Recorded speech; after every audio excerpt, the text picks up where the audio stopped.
नमस्कार, आज मैं फिर उपस्थित हूँ आप लोगों के समक्ष एक नई कहानी के साथ। एक बार की बात है, एक हाथी था। तो वह रोज बाजार से होकर के नदी में स्नान करने जाता था। तो एक दर्जी था, वो दर्जी के दुकान पर जाता था। तो दोनों में बड़ी दोस्ती थी। तो दर्जी उसे रोज एक केला देता था, तो हाथी खाते हुए निकल जाता था।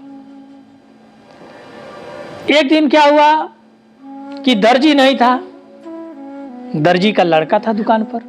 तो जैसे ही हाथी ने सूंड बढ़ाया तो उसने उसको सुई चुभा दी। हाथी को बड़ा क्रोध आया। हाथी उस समय तो कुछ नहीं बोला, लेकिन वह नदी गया और नहाकर आया तो उसने सूंड में पानी भर कर लाया और पूरे उसकी दुकान में उसने पानी मार दी।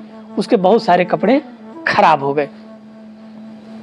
कहानी की शिक्षा ये है कि आप जैसा करेंगे वैसा भरेंगे। अगर आप जानवर से प्यार करेंगे तो जानवर भी आपको प्यार देंगे, और आप उससे नफरत करेंगे या उसको कुछ सताएंगे तो वह भी आपको जरूर सताएगा।